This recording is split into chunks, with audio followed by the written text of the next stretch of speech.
Well, hello everybody, and welcome to the latest edition of the Inworld Review. You probably heard a bit of flustery sort of stuff a minute ago. That was because the camera in our backup, not our live camera, of course, which is wonderful, courtesy of Petlove, just crashed, and so it's on a bit of a delay. It doesn't seem to want to install. After all that, very clever. At Right. the last minute too. It's amazing how it knows when to do that. Yeah, they do. Yes, it's like one of those famous Windows installs, um, and it's just not having any, and it doesn't want to quit either. It's being very very naughty. We should see what's going on. Um, God, ignore. I said, close window, disappear. Oh dear, and now it's gone completely. Okay, I'll get on with the show. I can fire it up while we're talking a bit later. Right, so welcome everybody to the Inworld Review, where it is now the 29th of November. Yes, we're nearly in the final month of the year, and that year, of course, remains 2014. Of course, in a month's time, I will be free to slip up again, but that's beside the point. And we are broadcasting live from Chilbo in Second Life, and we're brought to you in association with AView TV. Now, we've got some fun stuff as usual to talk about this week, and I'm going to start off by just going through some of the links I've got in my browser here, courtesy of twitter.com/malburns, basically. And I've copied all these things over in advance today, so hopefully we'll be a little bit more under control. My first link goes to the Hyper Gazette, which destination Continental Christmas Way. This is a destination on the hypergrid, and like many locations, they're all sort of working their way around to the Christmas season. A lot of nice photographs on this.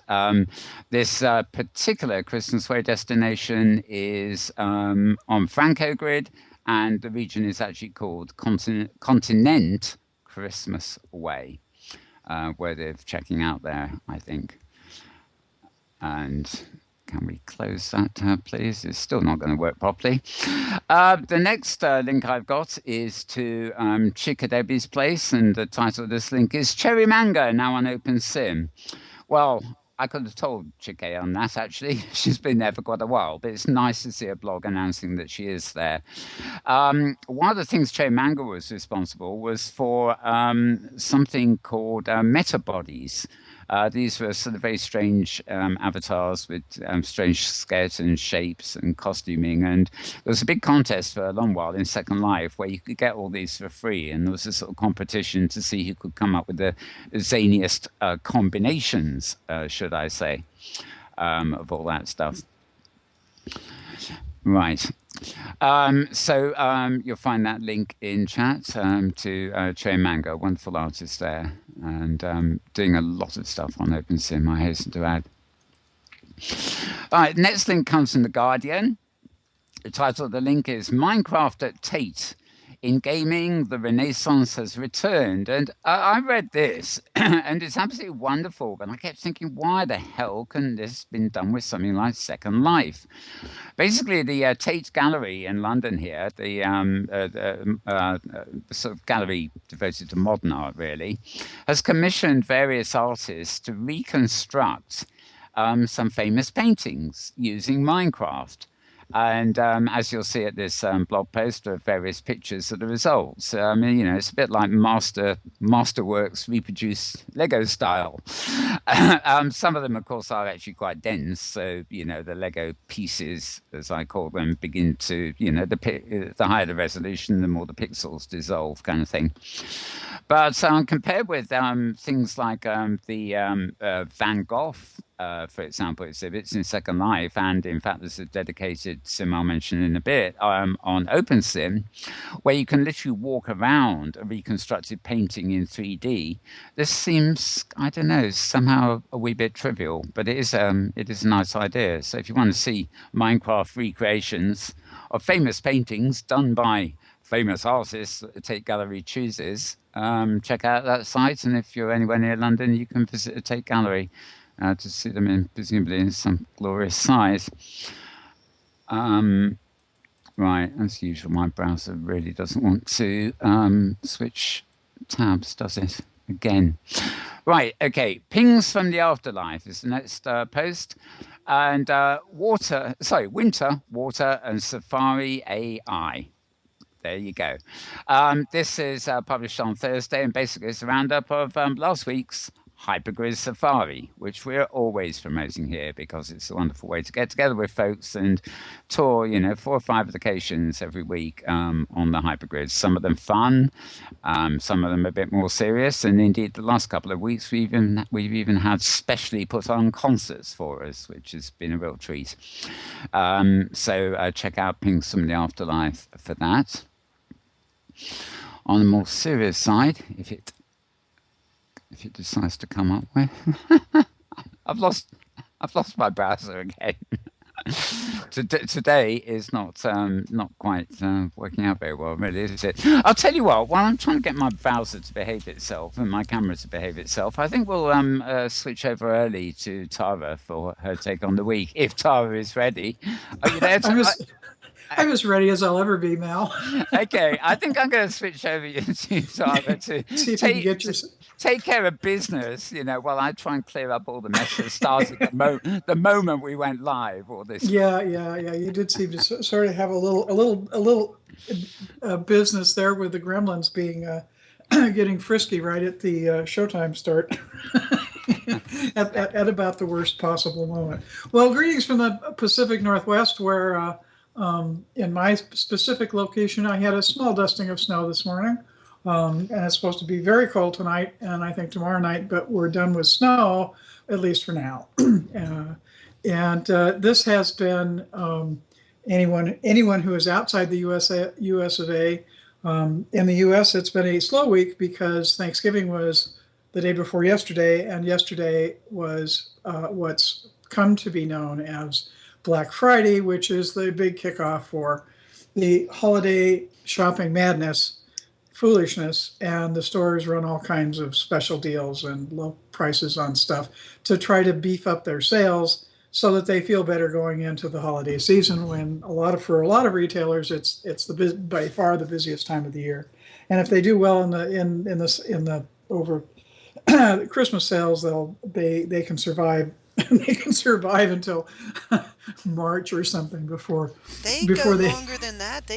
Some of that takes them through most of the year. Some I know really there are some on Christmas, on the holidays. Shopping. Anyhow, but in the world of show and tell, we do have one of the turkeys who was pardoned. I'm not sure who pardoned this particular one, but he's admiring the dog, and the dog is just sleeping, and I think the dog is just sleeping off having had too much turkey day before yesterday. But anyway, so that's the pardoned turkey of the virtual persuasion. They got his feathers before they fully pardoned him. Is that what happened? They plucked his feathers. He's pretty silly looking. Oh my goodness. Anyway, yeah. Well, if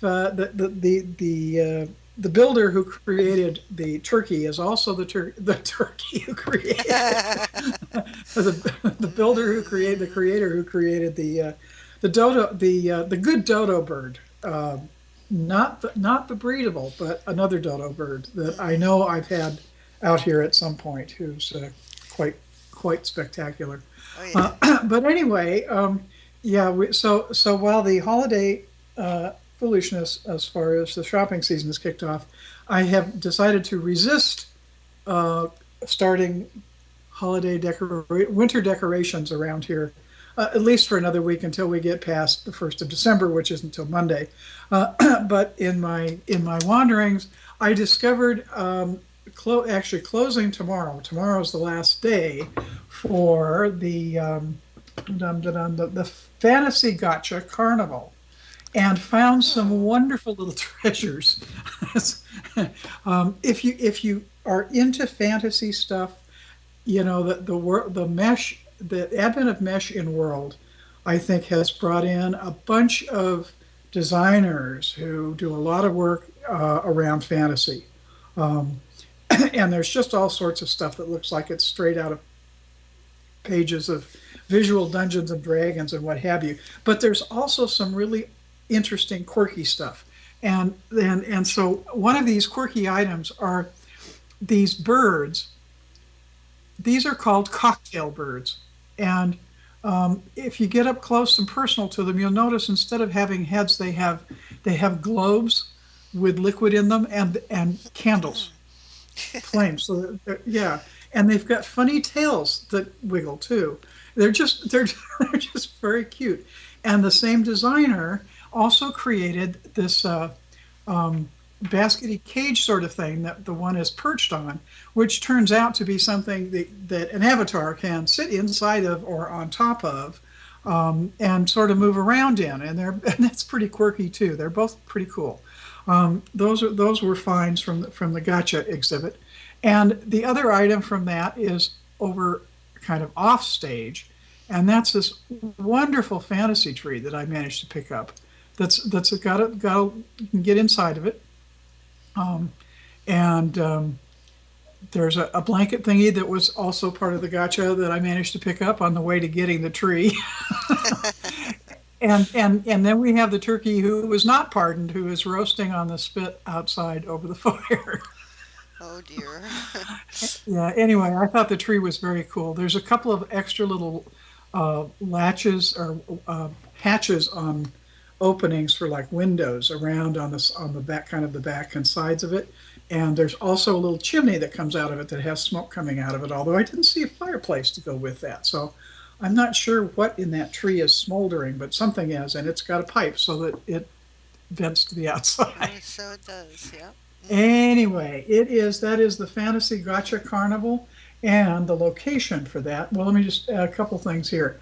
The cocktail birds, the creator of those is Aki69, and it's ANC Limited is the name of the little company, and she, I think it's a she, has a store, and it's at Aught Sim, AUGHT Sim. The fantasy tree, the creator is Danilo Pexi, and the business name is Kaza, or Kaza, Kazza, and seems to be only in the marketplace. And the last item, which will serve to just be a little preview, that Honor McMillan is back with us today, and Honor is sitting in the chair of honor. This, of course, of course, and this is from Sway Dench. You've seen Sway's bears, particularly you've seen Sway's bears frequently.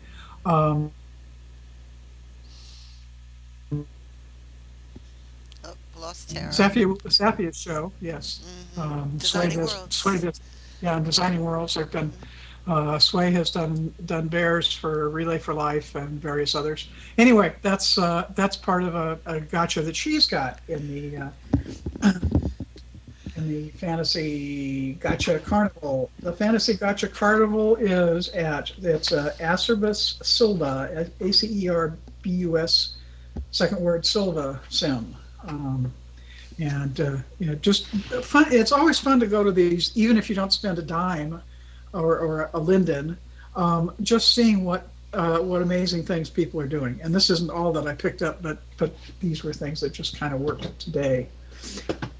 Anyway, in the world of fantasy, here a few years back, Avatar, the movie, came out, and of course there was all kinds of excitement about that, because that was the first big use of in recent times in the 21st century of 3D in film, and that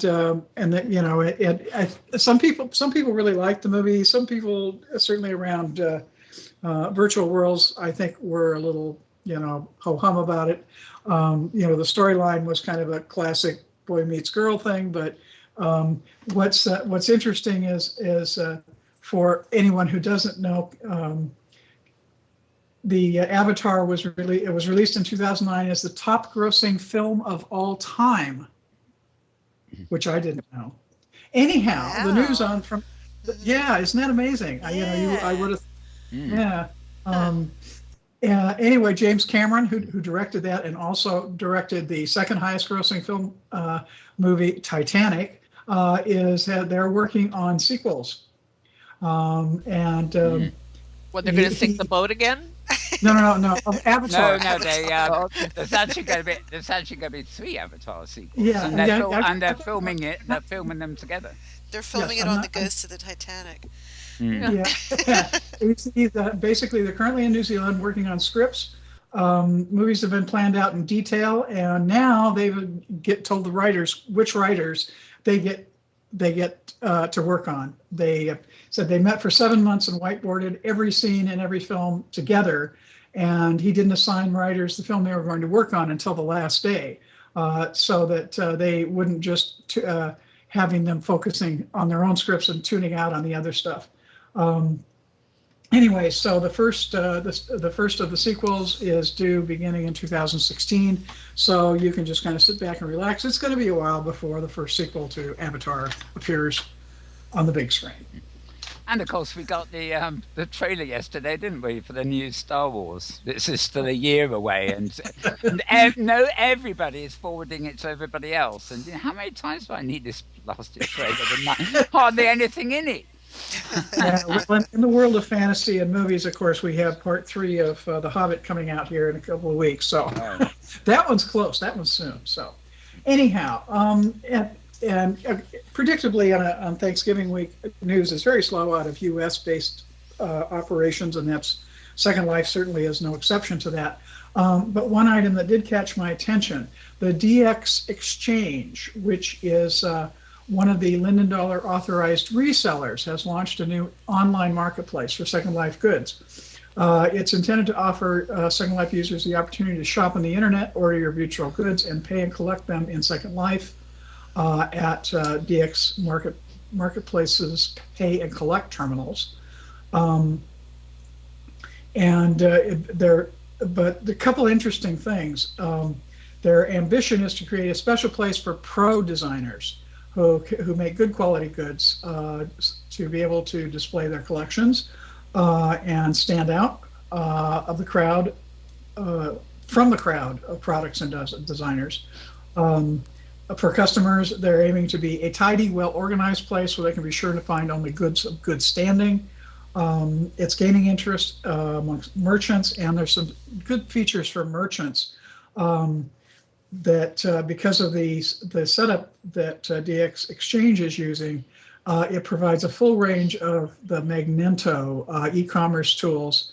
So it's not just product listing and sales reports, but lots of other customer tracking that's possible, built in. No, not more tracking. Newsletter, yeah, and a range of content management system functions, customer management systems, custom search, so on, etc. So, and each store can have its own dedicated URL if it wants to use it, as well as its own shopping cart and checkout.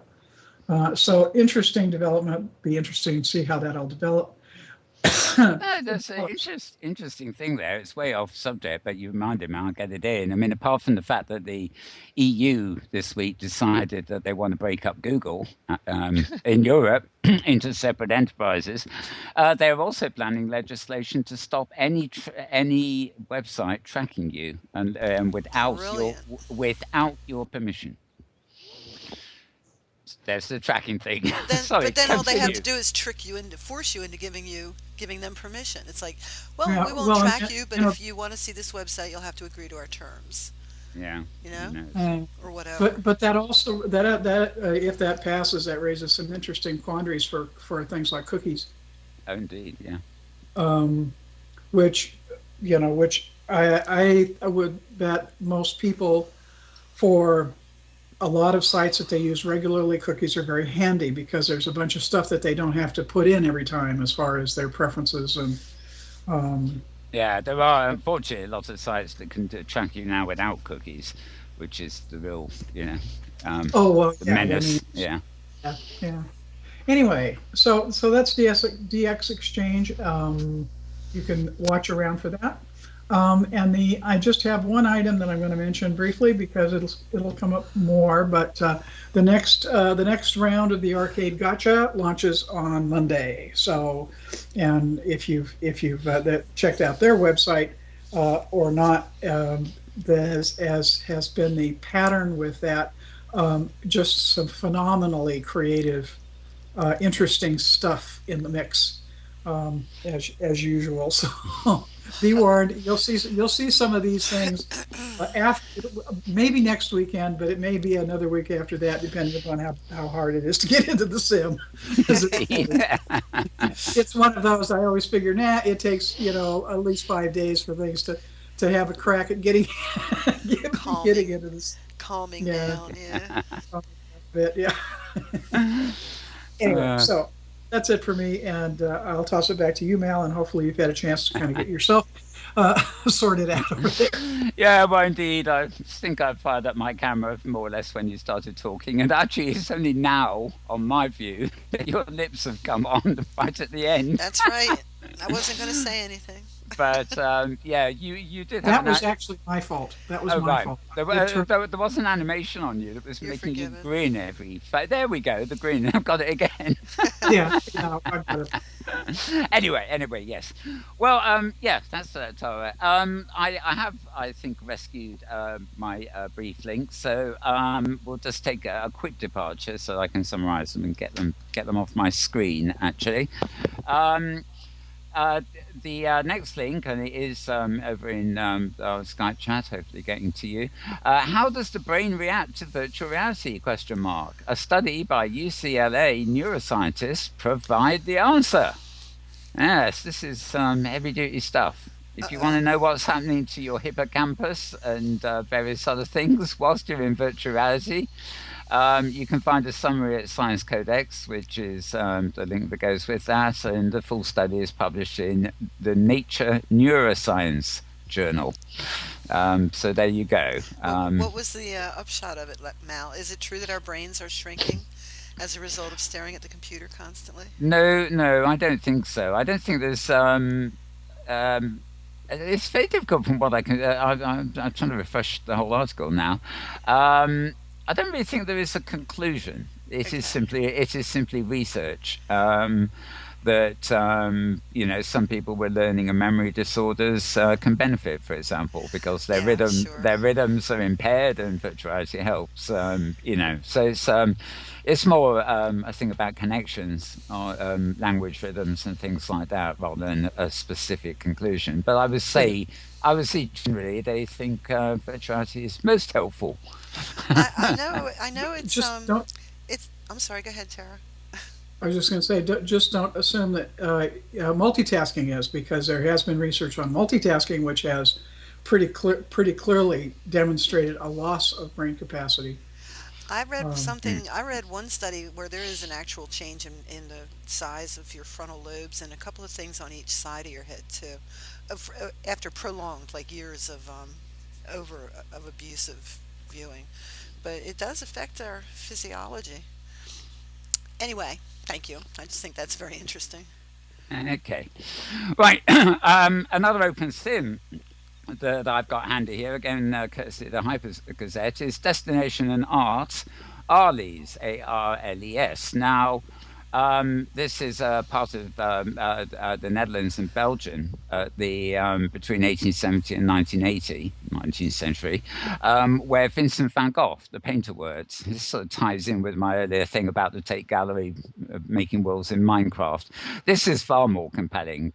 You look at the screenshots of this build, and they look like Vincent van Gogh's paintings. But of course, these are in 3D. If you visit the sim, you can actually wander around them and go to the farmhouse in Provence and sniff in some haystacks if you want, and go to the bridge, Langleios Bridge, woman with an umbrella, and presumably you can bump into the woman while you cross the bridge. And wonderful stuff indeed. And there's even a painting called The White House at Night, and no, it is not that White House. It's a very nice looking house, regardless. This link goes to the Hyper Gazette at blogspot.co.uk, and in chat it just says Destination Art Arley's, and wonderful build. This is actually based in the Littlefield grid, and it's been built by a chap called Mud Puddle Clean Slate. So you can find more about that at the link. Where are we now? Yes, K0, the wonderful K0 Co UK, have yet another summary blog this week, and this is on the virtual reality hardware market. It's their November update. Rather surprisingly, this blog is not one of the famous charts. It is quite literally a sort of text summary of various things. There is a chart. Well, there's several charts near at the bottom, but very good for statistics and other information from K0 there. And Kitely have issued a blog saying showcase your items for free in Kitely Market's ad campaign. Apparently, Kitely Market are actually starting up a campaign where they're going to be advertising on external sites and things to push the marketplace. And obviously, they're actually keen to help you advertise your products for free in the process of advertising their own marketplace, so to speak. So I have a link to the Kitely blog there if you want to follow that. Another one from the Hyper Gazette. This is an entertainment listing as opposed to an actual destination. Haunted Winterland opening. Now, it actually opened this time last week. Literally a few minutes after the show went off air, it actually opened. But it is still there. And if you follow the link to the Hyper Gazette blogspot co.uk, you will find the article. I'm not actually going to read out the link or the URL. Well, actually, I can always it's very difficult to pick up this. They've done it in italics and it doesn't want to be picked up. Basically, the grid's name is Insula right, I'm going to spell it. INSULA-AETERNUM.DE:8002 and colon again, party in cell, not SL, so it's PARTYINCEL.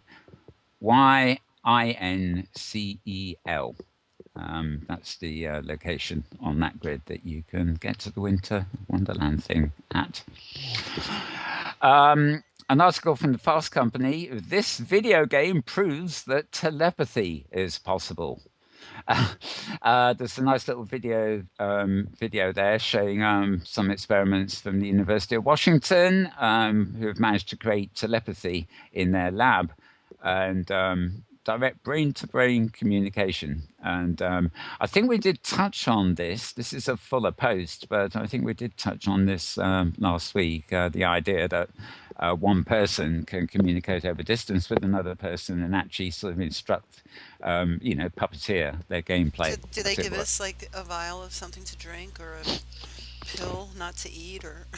Well, yes, one does wonder. I think, unfortunately, I think all you're going to get out of this is a few hundred electrodes strapped to your head, and you'll probably be obliged to take your wig off before they do it. I'm not quite sure, but Well, that's certainly better than shaving your head.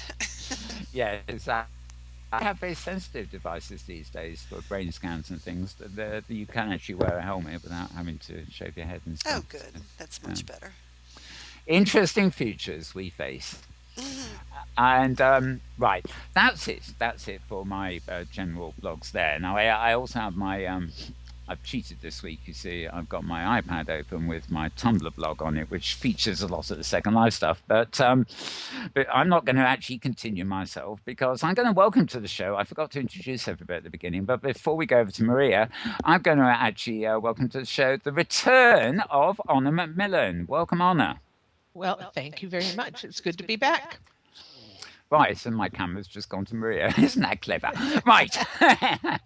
Now, as Tara mentioned, you're in the wonderful new seat, and you have a wonderful looking avatar today, and a very smart looking suit, and almost thank you. almost in contrast to your avatar. Well, that's sort of on purpose, but Yes, exactly. The juxtaposition of different things often has a lot. Well, it doesn't mean I have less armor in my inventory. It just means I haven't found a mesh kilt that goes with it that I'm happy with yet. So I'll do my normal, straight person clothes with my regular avatar. But that does bring up what it was I've decided to talk about. I have a couple of things on my list, but you added one because I'm going to give you a very gentle correction. Okay, Mel, it's gentle. Gentle. Okay, gentle. I stand corrected as usual. Cherry Manga is a fabulous artist, and she's somebody I've enjoyed for years here on the grid. She is not, however, responsible for Metabody. Oh. Okay, she was involved in Metabody. Metabody was a project by Capcat Ragu and Melo Minotaur. It was exhibited as part of a physical world installation in Vienna by the Portuguese artist collective known as All My Independent Women. Both Capcat and Melo are Portuguese. They encouraged photos and machinima by Inworld residents, and they used the avatars which were provided. They modified them, expanded them, created stories for them, and then those were seen by visitors in real life at the exhibit in Vienna. Both Melo and Capcat are still producing avatars, and I'm a bit of an avatar junkie and a bit of a skin junkie, which you can tell. I usually wear this Alpha Tribe dragon skin, but my inventory is full of avatars. And if you want copies of the metabodies, which you can get for free, and there are dozens of them, and they're all fabulous, by a variety of artists, primarily, again, Melo and Capcat. You can go to Porto, Porto, which is their home sim. You might know it as Delicatessen or Petrified. Oh. Okay, and if you go there, you will see all the Metabody avatars, and you can get free copies of them, and they're astounding. They're fabulous. I think what I meant with Che Mango is she does have some builds. I'm not sure they're on Kitely or somewhere else, but you can get them free over there too. Yeah. It's all legit and it's not copy botted. Oh no, I wasn't suggesting was. I just meant she was one of the artists who participated in the project. Right. But the project really is by Melo and Capcat. And speaking of them, so following on that, Capcat has a new avatar called the Lace Avatar, which you can get for free because I'm into free. On Remood United, that's the name of the sin, REMOOD United. And the woman who owns that sim has offered artists free stores. So you will find works by Melo Minotaur, Capcat, Eupolinos Ugajan, Rami Nair, Brino, Whiskey Monday, Maya Paris, a variety of them. And if you go there and visit, you will find Melo's new, or it's either Melo or Capcat, I confuse them easily, but their new Lace Avatar is there, and it's for free too. So you can go visit that. Okay. You have a wonderful memory for avatar names. You just reeled those off, and I was. Well, no, I have two screens, and the other one I have a variety of posts for my blog. Oh, fair enough. There's tabs where I've blogged these things, you see, so I can go back and go, okay, there's Porto, and there. Yeah. Well, see, Honor, you could have just rolled with that and looked brilliant. Yeah, I said yes. Which you are brilliant. No, so. Sorry, I'm not. Okay, so my second topic, staying on art, okay, which would be Leia, the Linden Endowment for the Arts. The lindenarts.blogspot.com is the home blog for LEA. And on that blog, we post new openings or events, etc. But what's more important for this particular discussion, at the top of it, we actually have two blogs. Don't ask me why. It happened before I got there, and I don't know. So at the top of it is a link or a little button you can push to go to what they call the website. And what's on the website is a list of who's on the committee and, any rules or whatever. But it also has the applications for the Linden Endowment for the Arts grants. And the next round of artist in residence grants applications close tomorrow. So you have 24 hours to get your application in for the next round, which will begin on January 1st.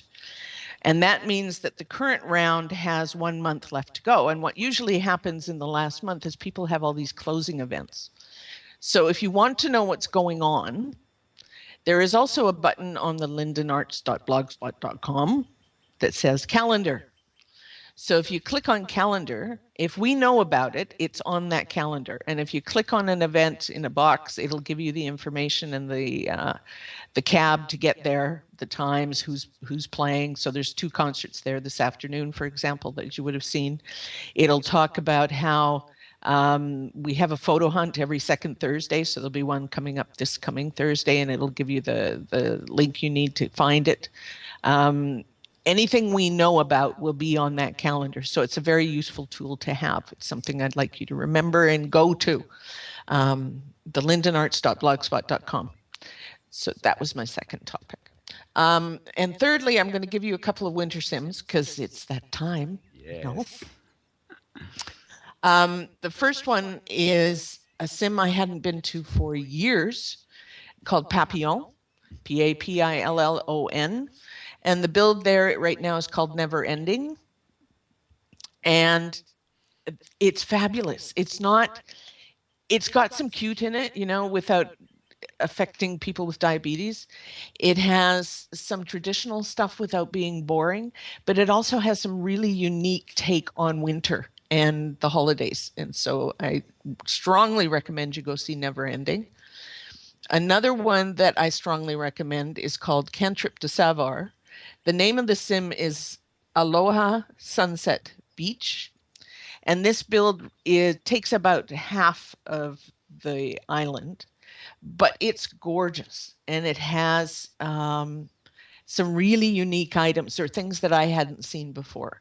And I think you'll really enjoy that one. That's Cantrip de Savar. The third sim I'm going to talk about is not set up for Christmas or for winter. But it's the latest design by Neva Crystal, who is one of our favorite landscape designers. And it's called Pinoy Hideout. It's on a sim called Lions Hill. Okay, and it's a stunning build. It's got a lot of her trademark quirkiness. You'll find the piano next to a shipwreck on the ocean. You'll find all sorts of really interesting things, but Pinoy Hideout is another beautiful sim to go see. And that's all I have for you today. Well, that's great. Some of those are very familiar from the blogs, namely yours, during the week. Let's put the link to your blog into the Skype chat too, Okay. so that people can get that. I collate a lot of the Inworld stuff. It's what is now my Tumblr blog. Not really a blog. It's just a sort of potpourri of everything: photographs, videos, and articles. And your posts do appear there. I'm actually scanning down them at the moment because this week, I've been taking all these photographs of places that are, Pinteresting or flickering or whatever. The winter builds. Binamist, for example, by Dark in Dover. That's one that looks really attractive. It's a gorgeous sim. It always has been, and I think she's just done it for winter as well. Yeah. Oh, yes. This is a winter picture. It's got nice thick snow over everything that looks like it has just dropped there. Not artificial, shall we say? And yeah, I'm scanning down here as we go. Great Second Life destinations. I think this may have been Melinda's own blog, because it's not got a link on it. But yeah, Binamist. I'm going to start working my way up rather than go back any further here. This blog has endless videos. There is, of course, a new edition of Giant Snail Races, and indeed there is a new edition of something called Happy Hunting. Is there not, Pet? Yes, there is. Episode 81.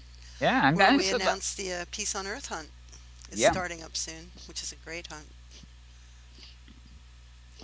And it's a Christmas at the Royal Horse Museum. that wasn't one of yours, was it? That Oh was no. Rahid Rezid. That was that was curious. There's another winter. This is a machinima, but it's another wintry sort of effort, and I was quite intrigued by what on earth Oh, is the Royal Horse Museum. somebody did a beautiful video on about the LEA, the Leia sim number 18. If if you get a chance, it's on Slartist and it's on a View and it's on Vimeo, and I'll try to find the title of it for you. But Right, a it's very stunning probably video. okay. It's probably on my blog already. They tend to get there unless they're awful. They get there automatically. Even adverts for Vista Animations and Mimi Aero. Right, there've been a couple of things published at Issue this week as well, which are embedded in the blog. The Issue is an online publishing service where you can upload a PDF, a magazine basically, and it creates a sort of flash-based flipbook for Uh-huh. it. And LTD magazine, which Love to Decorate magazine, Editorial Clarity is involved with that, I know. They had their latest November-December issue come up during the week. Plus, there is a fashion one called Thema, Capital Quarterly by Thema, and a photography one called Awakening by Jamie Mills. So 3 different issues there. And an announcement, of course, as well as LEA, the Avi Choice Awards. Again, you find this at avichoiceawards or oneword.com. For more information on that. I think all the nominations are closed now. I don't know whether we've been Oh, nominated. I hope not. I But haven't voted yet. I haven't even looked at it. I think there's still a day or two left at yeah, least. there is. They are still certainly taking votes and things already. That's But December 13th yeah, is the award ceremony, so there surely has it's to be more time. yeah. It seems to be mostly focused on fashion and stuff this year. I don't know how. I'll have to check the site to see how extensive. Where they're doing ones for TV shows and stuff as ever. But as usual, Safia Widdershins and Ulrich Merlin are hosting one part of it. And we're going to be seeing the return of Follett Mills and somebody else hosting the second part of it. So It looking looked forward to to me that. now kind of a check on the site a week or so back that they've split the awards into more than one event. And so the one that they're voting on right now and that the event coming up is strictly on fashion. And then there's another one for community, and I forget what the third one is. Oh, neat. Okay. Okay, That's a good idea. that would explain why it's all the fashion blogs that are jumping up and down informing Yeah, me of this. that's why. Yeah. Fair enough. Oh yay, we've been nominated, etc. all week long. Anyway, Ziki Questi, that's ziquiquesti.blogspot.com, another regular blog. It has a piece on something of his or her own called Geometries of the Grid, which is an exhibition, basically, if you want to check that out. Destinations and art. So here we are. This is another open sim one at the Hypergazette blogspot.com, which I've given you already, so you can look at the other posts. This is Destinations and Art, and it's Alice in Wonderland. A sort of open sim recreation of Alice in Wonderland type stuff. So very good. At the Rose Gallery Art Theatre in Second Life, again courtesy of Ziki Questi. There is an exhibition of recent work. Oh, it may actually be the same thing, curated by Runner Deep. It may actually be the same content as the other one I gave you. Being thankful in Second Life. Yes, that was courtesy of the SL Inquirer. Okay, yes, now, Honor, I'm coming back to my picture bits here. They're all jumbled up here. Hazardous. Yes. Do you know that?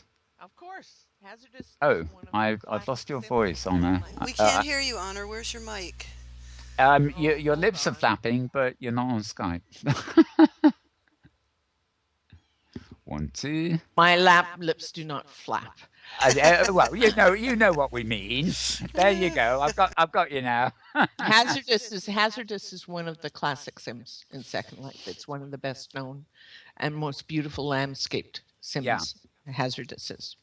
I must say, when I'm like, when I'm going through photographs, if I see this really stunning avatar pictures, I send it to Pinterest. But if it's just a nice landscape, I put it on this blog, because it's just seductive stuff, And Well, you're right. This one isn't particularly wintry, but it's rather nifty. the sim name is usually Misali, though. Misali. The build name is Hazardous.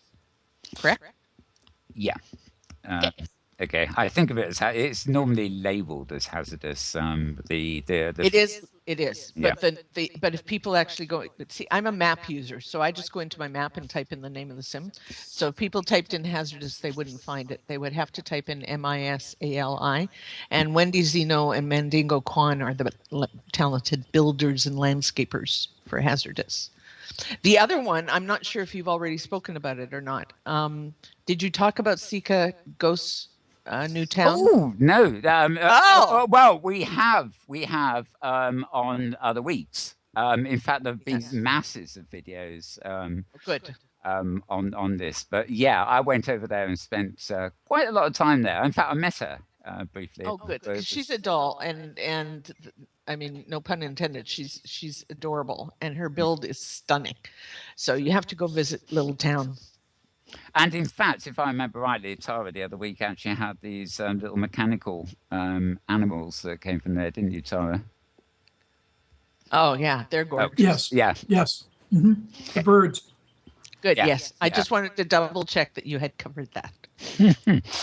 Yes, that's an absolutely wonderful build, and I've lost count of how many videos have been put online featuring that actually. So you could strip them all together and probably have an hour's feature. One of the videos I did post was called Guarded Cross Sim Winter 2014 by a filmmaker called Ryosuke Shimizu. And Guarded Cross actually produced quite a lot of videos advertising fashions and stuff. But this one actually is just, I think it was about 4 minutes long. I'm not going to play it here.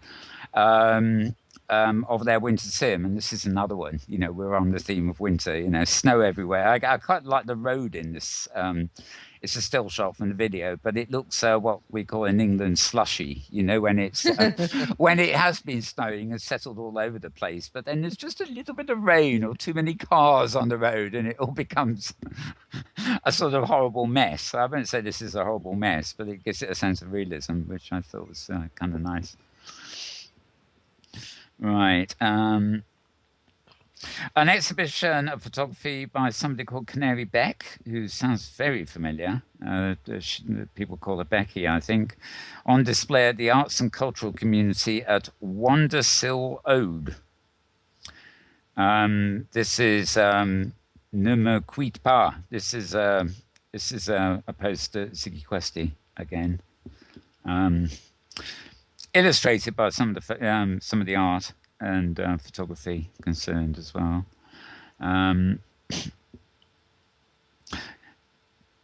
Kiara Lavelle, I never know whether I pronounce her name properly, on the trail of Salazar Jack. Her site is governormarley.com. And, well, this isn't a winter build, but it looks interesting. And another great photographer in Second Life I've come across increasingly is a blog by somebody called Jeff Goodnight, whose blog is called Goodnight Photography. Some great images of places you might like to seek out there. They do some wonderful stuff. Yeah. And this is the photo I've got here is Norderney. Was that one of the ones you mentioned earlier? No, I don't think. No, but Norderney is well, people like Norderney. They because it's gorgeous. Also, Friesland has winterized, and if people haven't been to Friesland, they need to go to Friesland. The other sim I was going to tell you about, which I forgot, is a build by. Let me remind myself of her name, Storm Septimus, and it's called the Chamber Library. Oh. Now, yes, I have seen something on that. Yeah. You saw it on my blog. Oh, of course. Yes. I'll post the slurl or the link in Skype. But essentially what Storm has built is a library which you can use. You can access books in it, and there are classics there right now. It's on UG, I love that word. I love the French word hugues. Is that what, double O-G or you? It's Hugues. Oh, I that. used to teach French. And I'd have students named Hugues. It was a fabulous name.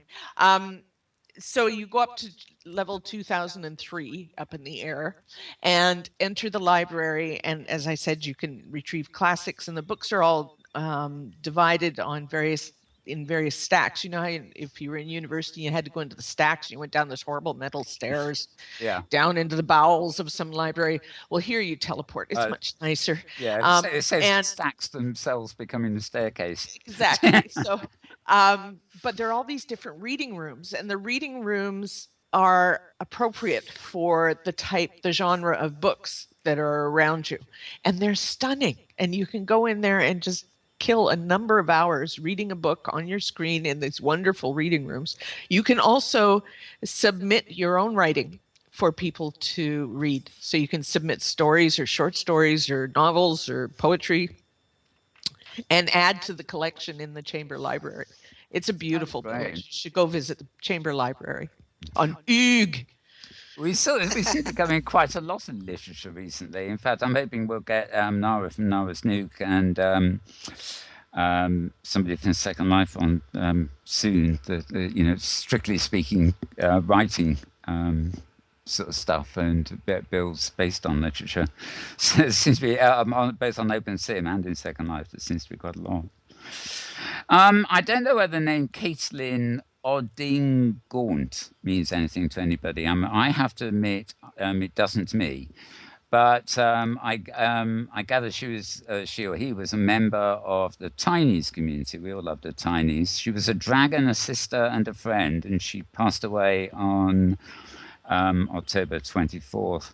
Oh, that's very sad. It is, but let's see, Nitwacket published a video during the week called Celebrating Caitlin, and it's really lovely, but what is astonishing to see is it's like a serious sort of tribute of people going past her and everything, but of course they're all tinies, and we're so used to tinies doing what tinies do. This has actually got, it's a fun thing, but it's sort of solemn at the same time, and it's a really nice video tribute to Caitlin, whoever she was, who I'm afraid I personally don't know. Right. Yes. I might as well mention this. We apologized last week for the failure of the recording. It was the week before last. Yes, exactly. But midweek, thanks to Petlove here, we managed to rescue one. And midweek in my blog here, of course, I published an Inworld review dated 15th of November. Slightly out of sequence with our normal publishing, but you'd be glad to hear that episode was actually resurrected. Resuscitated. And I know, and I do seem to remember it was a very good episode too. Well, they all are, aren't they? But Mm-hmm. Yeah. Inara had Inara is at Modem World WordPress.com, I guess she is. Sanctuary by the Sea. Unfortunately, the picture hasn't reproduced here, but it's well, I can't see the picture, but I seem to remember liking it, and there has actually been a video made by Nara too of this place called the Sanctuary. It is not covered in snow, but it's got that wonderful. The architecture is sort of curvy. The surface reminds me as if it did have snow on it. Wonderful stuff that I thought. So I'm not sure how you find the Sanctuary from what I've got here, but if you check it out, modernworld.blogspot.com.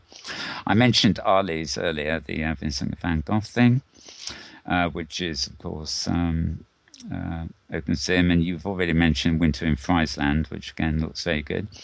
Oh, Daniel Voyager at WordPress.com had a post this week, which is basically December 2014 upcoming events in Second Life. He features things like the arcade that opens on Monday, I guess, the 1st, and Second Life Christmas Expo, and the Winter Breedables Fair opening on the 4th, and Jewelry and Accessories Expo opening on the 5th, and something happening at Bay Tree ... So you'll have to check out Daniel's blog to get more on that. SL Inquirer, I have an article up, SL Inquirer, or one word.com, about Priscilla Kern, I guess, a master 3D builder in Second Life. And this features a build she's done of virtual Toronto, which, well, I'm in the right country on her, I know. I don't know how close you are to Toronto, but... About 3,000 miles. Right, you're at the other end. Okay, fair enough. But Toronto is there anyway, should you want it. And I was hoping we might have been joined today. He actually friended me and said he'll get in touch, but too late for this week's show. A filmmaker called Adam Time. His YouTube account is just Adam Space Time.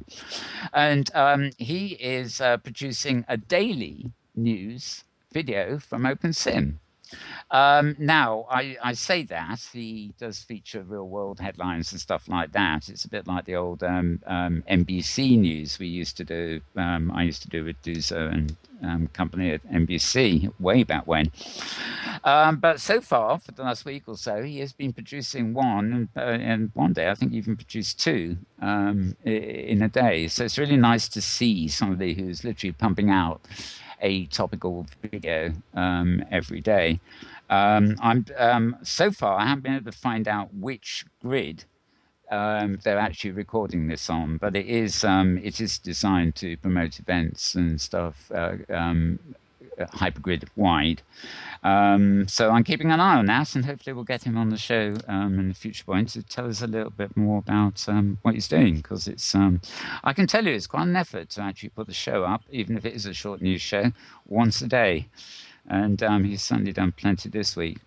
And in fact, there is somebody else starting up a daily OpenSim destination guide video. I think they're going to be doing it for a month every day. I forget her name, but I'm looking forward to them. She's somebody I was talking to and telling her how to hide her interface and stuff like that. But basically choosing a destination on the hypergrid and doing a little short video of it regularly throughout the month, and maybe beyond that. You already mentioned in our page, Modern World has got a post on Pinoy Hideout that you mentioned earlier. That's good. Yes, and I'm scanning up, and I think visiting the Royal Courts of Second Life. Did I mention that earlier? That is governormarley.com. If you like architecture in the classic style, that would be one for you. Oh, and another one here. It's a Flickr post. It's just called Izzy's Winter, and unfortunately, it doesn't have a slow by it. It might have if you click all the way through to Twitter, but it's by somebody called Izzy Button. Another nice snowy job, and. Winter at Lark on CL. Do you know this, Hannah? Yes. You do? Great. Yes. By Tizzy Kanushi. Yes, Lark on CL is another beautiful sim. Yeah, another winter one that is definitely looking for. So, I mean, the whole of the Northern Hemisphere in Second Life is going to be covered with snow within days. I'm pretty sure of it, the way we're going. Earlier in the week...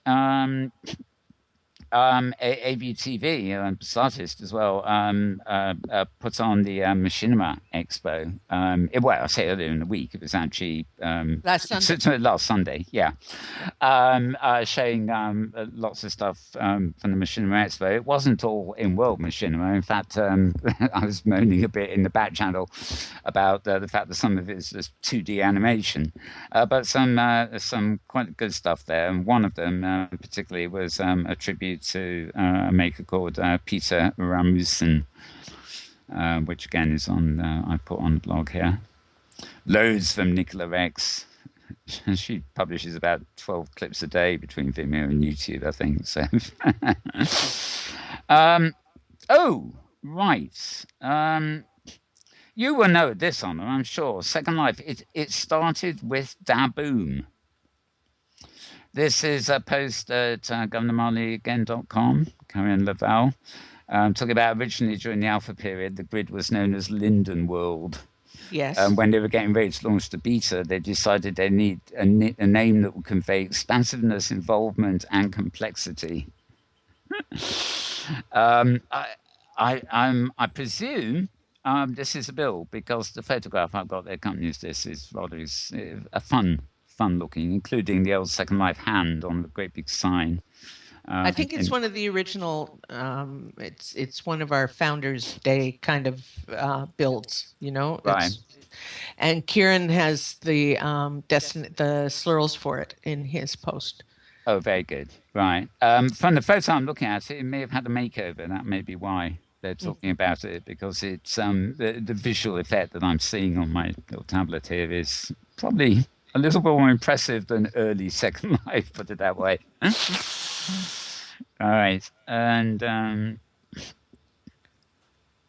okay, scanning up. Yeah, more Adam time. Okay. Oh yeah, AI Austin. I'm not sure whether this actually is OpenSim or Second Life, but there's a film up. Again, I've posted it in the blog. Virtual Graduation Winter 2014. This was actually a real world. I don't know what college or university it was, but or where for that matter. It was a real world graduation ceremony, which was happened in real life, of course, but it also happened virtually at the same time. So it's always nice to see that kind of thing being done. And yeah, I think we're. What's this one? This was one of yours, Anna, wasn't it? Let's Pretend Second Life with a turkey. Yes, I thought it was. Yes. I thought I remembered that. It's posted here, and there's a lovely picture of a. It's not a turkey at all. No, that's Cantrip to Savoir. That's the one I was talking about. That's on. Sorry, just click through. Aloha. There we go. Aloha Sunset. Aloha Sunset Beach is the name of the sim, but it's a beautiful build on less. I think it's about half a homestead, and she's done a lovely job. Right. And Karen, how do you pronounce his name? Kieran. Well, I think it's Kieran. Just Kieran. Okay. GovernorMarley.com. Yes, again. I love the title of this. Murder Most Foul in Oldie London Town. Again, my little synopsis here is not showing me the actual Earl. I don't think it is Virtual London, nor do I think it's the other London town here. I think it's actually a particular bill. But again, all this sort of Edwardian Tudor type of buildings and all covered with snow and looking something like, well, I imagine you might find Jack the Ripper in there or something. There's a gloomy aspect to it too, but it looks like a fun place to try out. I'd probably get there and find every single fault I can find in the build, being a Londoner, but there you go. And a nice picture I got here of a sim called Sarawak. Oh, Sarawak is beautiful. It's a stunning sim. And it's one where the name is actually Sarawak, I think. I will double check for you. But it's one in the style of, it's one of those sims that isn't a store sim, that's just a beautiful landscape. And so I always hope that when people go visit them, if they find the tip jars, they actually tip, because we want them to stick around.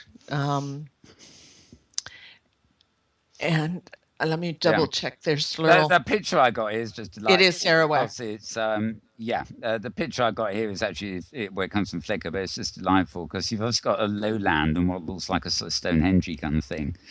But as it moves into the distance, you can see mountains too. So it obviously incorporates, all sorts of terrain into the one sim, which is great.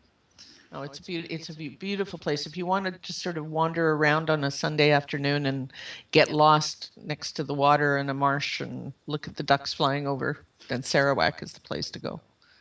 And finally, from Kieran again, he's been to Geeks and Nerds. Apparently, the Geeks and Nerds Fair is currently on.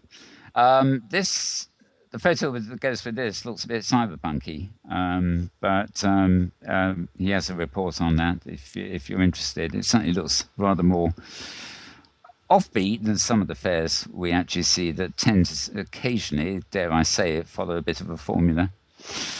And CQ Questy, for this very morning, right at the top of the list here, just before we came on air, posted Starfall Revisited. And it's a strange photo that goes with this. There's a sort of car lying abandoned. Well, it's a sort of American sort of pickup truck, I suppose, lying abandoned in a bit of water with a tree coming out of the water and sort of a tyre kind of swing hanging out of the tree. Just surreal, really. But you can read more about Starfall at CQ Questy's blog at cqquestyblogspot.com.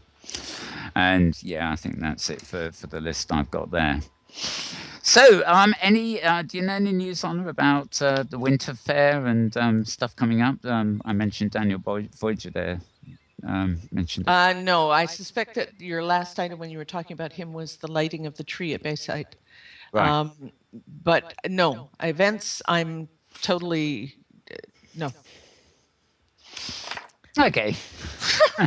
Sorry. Well, we've got a lot in there. Yes. This is actually the first week for ages that I've actually scanned through my SL locations and things. So fortunately, I found it a bit easier on the iPad today. So let's move on, I think. Do stick around and we'll no doubt get into some of our normal conversation. But all lonely on my left-hand side, neglected this week, delegated to the end of the show. Well, not the end, we're only halfway through. Time for Maria. Hi, Maria. Okay, hi, Mel. Hi, Mel. Looking for my on mic there. Yep, you found it. Can you hear me okay? Yeah, I can hear you fine. Good. All right. Well, it's been a slow week here in Hypergood Business because I took off the whole week to eat turkey. Oh, yes, it was really nice. no wonder you went searching for new clothes. Are you saying I'm wearing the same thing I wore last week? No, I'm saying that I was referring to the possible dimensional consequences of loss of turkey, but never mind. Let's not. Hey! Hey, okay. It's not the turkey, it's the stuffing and the potatoes and the pie and the whipped cream. The whipped cream, oh goodness, yeah. All right. So the big thing this week is that Third Rock Grid is on the hypergrid. Third Rock is one of the oldest grids running in OpenSim. I believe it was launched around 2009, which would make it close to 5 years old.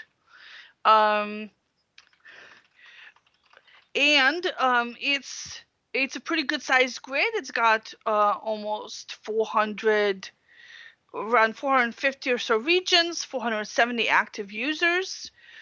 So it's pretty well up there. And with it joining the hypergrid, it kicks the total size of the hypergrid population up a notch to over 12,000 active users a month. So now Inworld has around 8,000 active users a month. So right now, if you want a large number of users to access for your sales or your events and stuff like that, Inworlds is the best place to go because they're all in one place and it's easy to advertise to them and it's easy to get to them.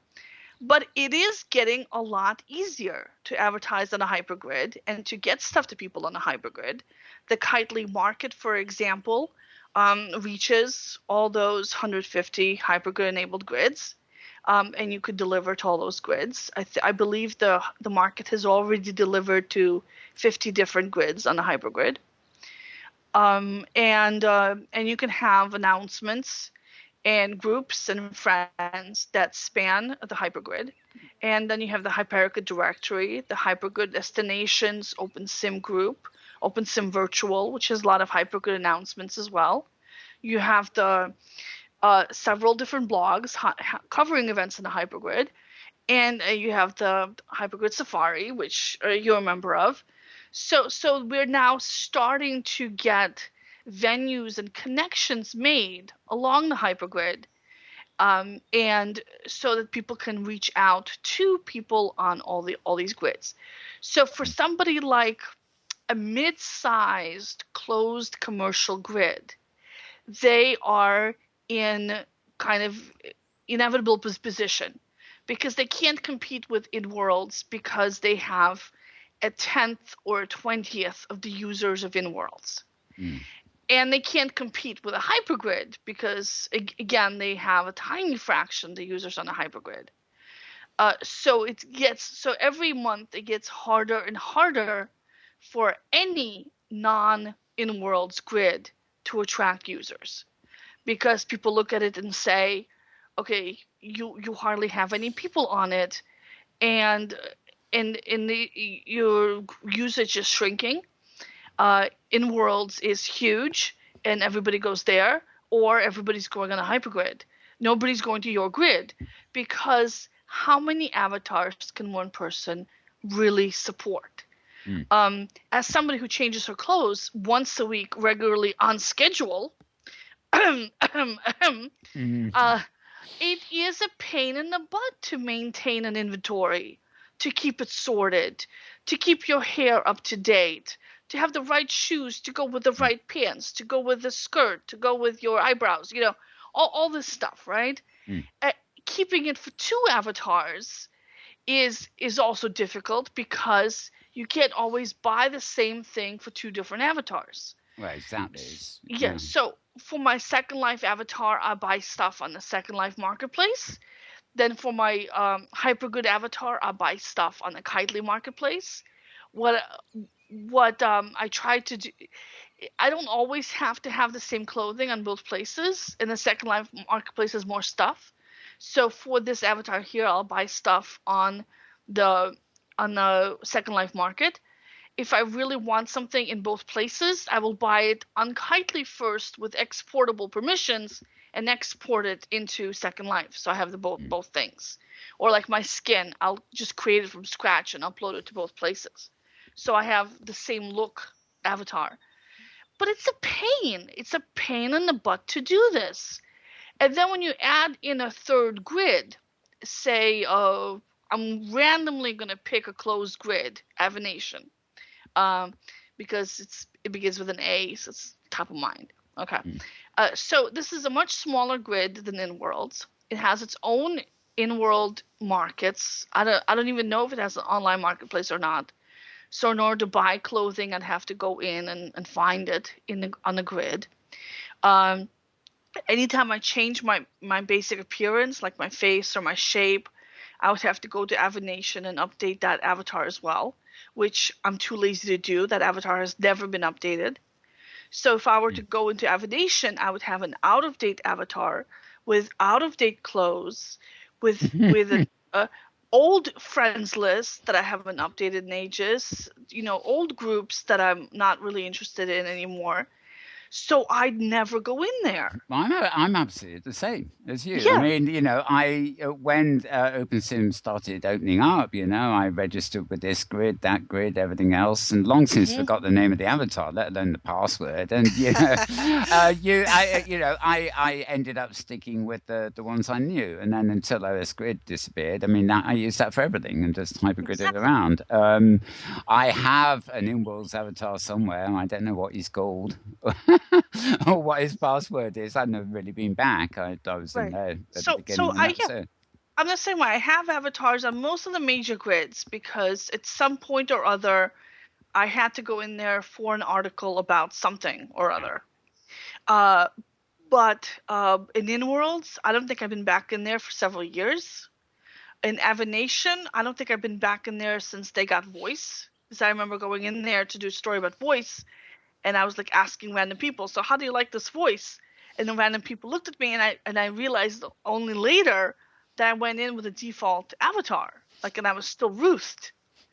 And so what people did was they checked my bio, my profile, and there was nothing there because I didn't bother filling it in because all I was there for was to ask one question: how do you like the voice? And people thought I was some weird, bizarre creepo, Yeah. What Yeah. And they were complaining about me. And later on, I was like, oh, yeah, I should have probably done more than just set the avatar name. Because not everybody's going to recognize me for who I am or believe me when a random avatar shows up under my name that's actually me. It's like a Fuller Brush man showing up without his valise and his little pin on his lapel. You Exactly. can't You have do to have that. you have to have But everything else. And that's hard. That is hard to do. mm, And as a result, I pretty much almost completely stopped going into commercial grids for events. yeah, And the grid owners will I keep inviting me to stuff, and I say, I'm sorry, I don't have the energy to create a new avatar. And they're like, yeah, well, we'll do it for you. We'll set it up. We'll make it really easy. I'm like, you don't understand. Keeping up this avatar just requires too much bandwidth.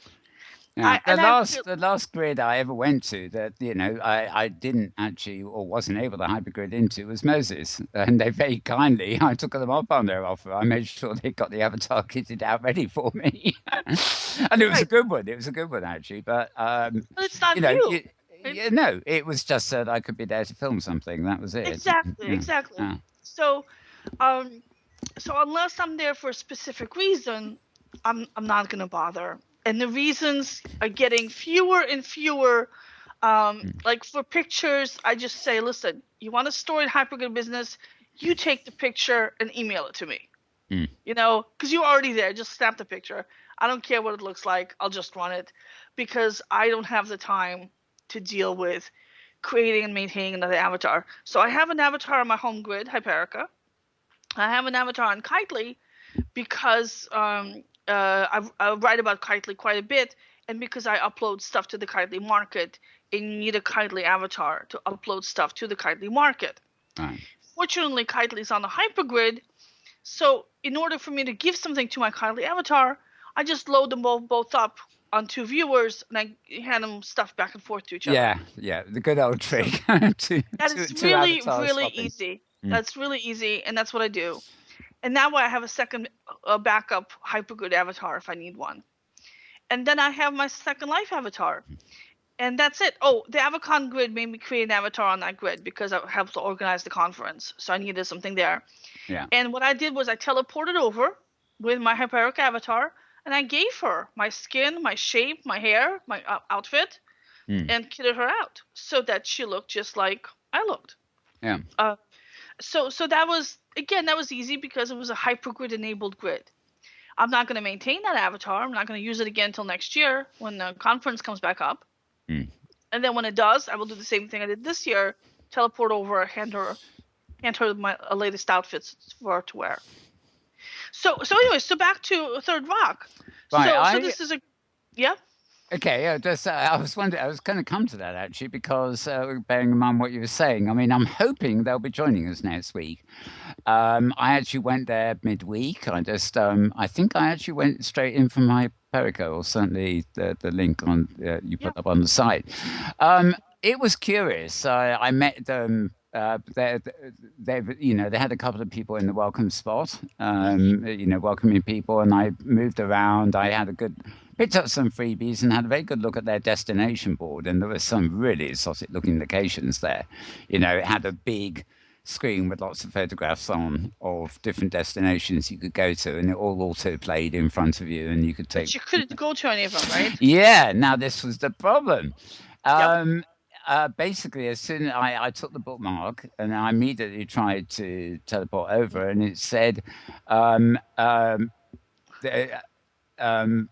public visitors or something can't go to this destination, that kind of thing. That took me back a bit because it appeared to me that they'd actually set up a hypergrid terminal, as it were, and this was where everybody was landing.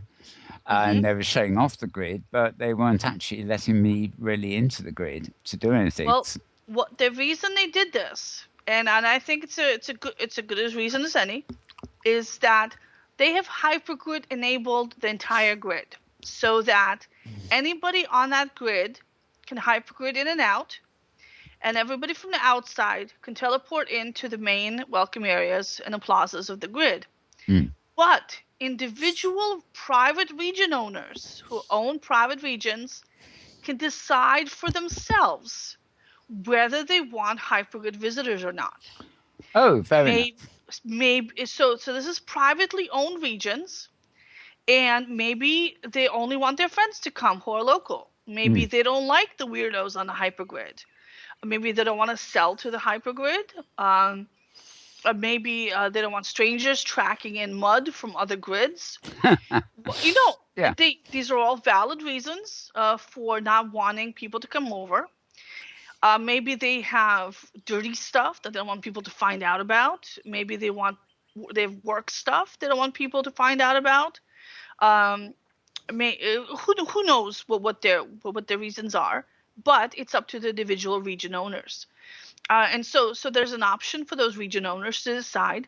They might take their time. They might see how well it works out for other regions next door. Do the hypergrid visitors, are they rude?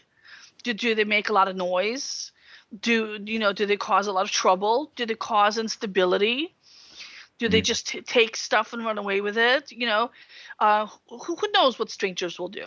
So this grid has been closed to strangers for its entire history, and people are a little wary. How is this going to work out?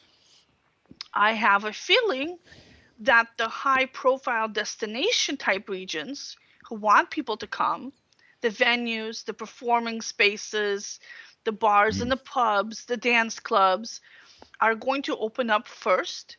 The people who want to show off their artworks, who want to show off their virtual poetry, the 3D builds will open up. And maybe the residential areas, the private builds, they'll stay closed for a little bit longer because people want to keep, some stuff private. Actually, that makes perfect sense to me. I was just alarmed because I saw a music venue on the board, and I saw an art gallery on the board, and two art galleries particular, and a really exotic looking build. And I thought, I'm going to visit these four to try them out, and not one of the four, even the music venue, would let me in. But I presume it's they've only been open to the hypergrid a few days, so they presumably, as word gets around, different regions, private grids, private regions will actually just take the decision where to open up themselves. Right. So, fair enough. It was just a bit alarming to be clicking on all this gorgeous stuff and not being able to get there. Well, keep coming back. Over time, this will open up, and I will be adding those destinations to the Hyperica directory, or maybe somebody else will help me and add them on, because there's a lot of places there that are worth visiting. So that will be interesting. And the one encouraging thing I found, which is not something that always happens on the hypergrid so much, is that when I tried to TP and I couldn't get there, I really did get a quite polite, helpful message box telling me exactly that I can't TP there because it's private, kind of, or some such wording. And the number of times I got stuck places on the hypergrid, or it says permissions refused and stuff like that, and no explanation or a clue as to how I'm meant to sort it out. Whereas here it was made pretty obvious, so I can't fault their messaging system. Right. So I've got some bad news. Well, not bad news, but like lack of good news. OS Grid still down, despite a word last week that they were so close to the end. So it was really something I was looking forward to, that maybe we'll have at least some word by now as to what's going to happen. But no. I checked the forums yesterday, and I checked the Facebook page, and there's nothing new, unless something happened just like in the last few hours that I missed. And ZetaMax, they're the leading low cost hosting provider for OpenSim. Their cloud serve is also coming up now with hosting. But they don't have the track record that ZetaMax has. And ZetaMax has put a counter up on their site that shows their countdown till relaunch. So that's interesting. And right now it says 8 days, 10 hours, 14 minutes, and 19 seconds before they start opening up to new customers. Now, they're still continuing to serve their existing customers. I have a test region with ZetaMax, for example. Nara's Nook runs on ZetaMax, and they're happy with continued service. We'll check back in with them in a week and 2 days and see how well they do. While you've reminded me, I downloaded during the week what I was supposed to be the latest update to the Kokua viewer, which apparently is diverging to be open, specific OpenSim viewer rather than planning to get rid of a lot of the Linden code. But I got into problems immediately. The impressive thing was it went to the grid manager and it listed all, really healthy long list of grids. Including OSCC and Fleet Grid and stuff like that. But the one grid he didn't have was my current home grid, which is Avacon Grid, as opposed to OSCC. And there's a little widget there where you can add a new grid. Well, nothing happened. It didn't work. And so I have not been able to use this viewer to log in because I haven't been able to key in my own grid and password. I don't know what's up with it, but oddly enough, my default, and this was yesterday, I was looking at it, was the OS Grid login page saying no users online, no users, and their tweets, and that was about it. Not the any. Right. Yeah. Okay, so in other hosting news, Worlds, who you may know as was it Rubber Band Grid? No, Bouncy Ball Yo-Yo Grid. And we have had him on here, and he took it in a very good-natured way. He was actually a very, very nice guy, yeah. So Alex Pomposelli, who runs it, so he was able to get Josh Bohm back from CloudServe. So they had a little bit of tug of war over Josh, who's a technology expert who knows how to set up grids. Josh has been running the Skyline grid and or Skylife grid, Sky something grid. Anyway, so they had a bit of a tug of war over him for a while. At first, he was getting Worlds back up and running. Then CloudServe lured him away. Then Alex got him back. So he's back with Worlds, and they're launching something called Avi Labs. AVI-LABS,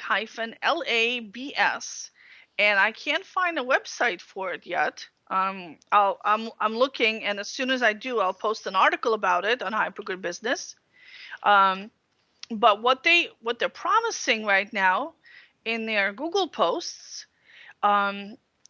is that they will be offering $10 regions. So this is 15,000 prims for $10, and the first month is free.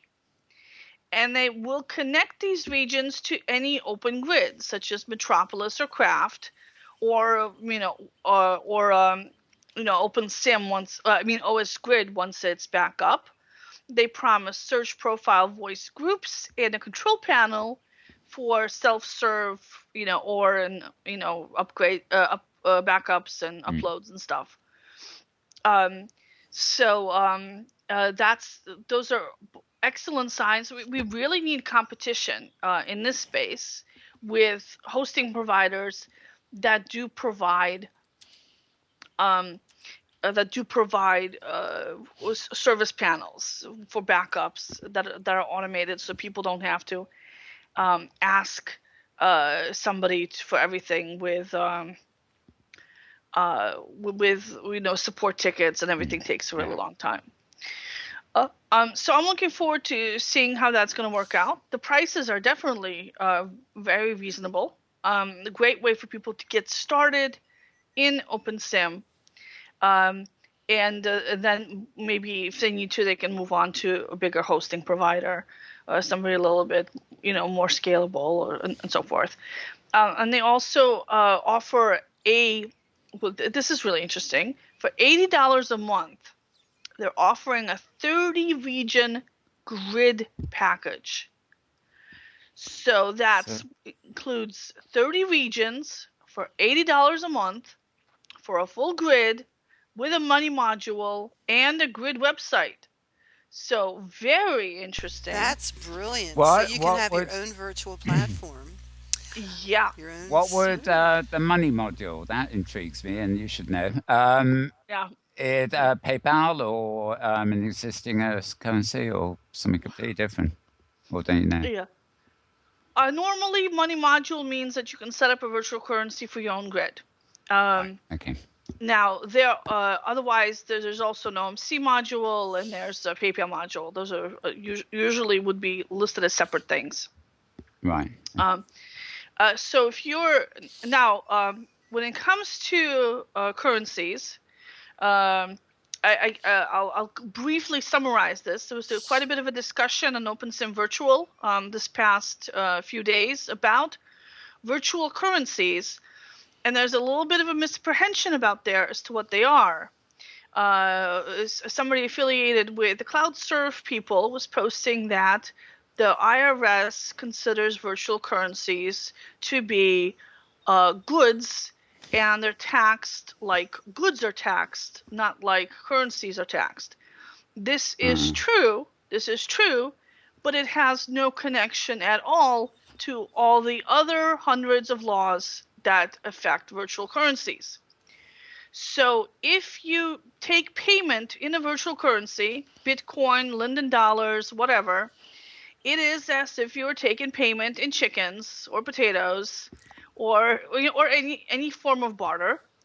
It counts as income and it's valued based on the value of the currency at the time of the transaction. In practice, however, most people do not report their barter transactions, and virtual currencies only hit your books when you cash them out. Yeah. So when you get the money out of PayPal and deposit it into your bank account, you pay the transaction there. If you're a large business and you take a lot of payments in Bitcoin, and you keep Bitcoin in the books and your books are audited, then you want to count those transactions at the time they occurred. Yeah. So that's the taxation side of it. And with the end of year coming up, this could be relevant to some of our readers. As far as if you're a grid accepting currency, then you have a situation where if your currency is redeemable, you can run into this problem where I buy currency on your grid, I give this currency to you, Mel, and you cash it out for real money. So what happens is in effect, money moves from me to you via this virtual currency. Yeah. Now, this only happens if the grid allows cash outs of a close to equivalent amount. So they might take a transaction fee, but pretty much, I'm giving currency to you. Yeah. This will, in effect, make the grid a money transmitter or a financial institution. Then you have to comply with international anti-money laundering laws, international know your customer laws. You have to comply with the U.S. FinCEN regulations and with the financial regulations of every country where you have users. Plus, in the United States, every individual state of the 50 states has its own regulations. So PayPal, for example, had to go state by state to get licenses, and then country by country to get licenses. Yeah. This is extraordinarily expensive, and it requires a huge amount of paperwork to comply with all these laws every month, or with every transaction. This is why when a company issues a gift card, and we have the holiday season coming up, so here in the United States, gift cards are very popular. Instead of buying a book, I can give you a gift card to Barnes & Noble. Or instead of taking you out to dinner, I would buy you a gift card to a restaurant. Those gift cards are in effect a virtual currency, good for one meal or good for X value of books. They are only redeemable in those stores for goods or services, not for money. You can't cash them out for money. No. You can go on eBay and try to sell them to somebody, but you can't cash them back out in the store. Yeah.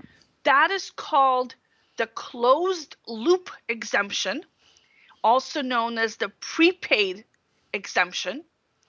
And this applies when you can buy a currency, but you can't sell it again.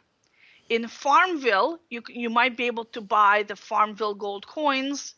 You can't get that money back again. It's a one-way trip. Yeah. With iTunes, you can buy the gift cards. You can't sell them again. This is what many grids do and many video games do. It's a one-way trip. The Second Life Linden Dollar officially is just an in-game token with no value. The Kitely Credit is officially an in-game token with no real value. The difference is that Second Life runs the Lindex exchange where players can sell it to one another. Some grids do the same thing using the Podex exchange, so that they officially, their currency is purely fictional. You can buy it, but you can't sell it.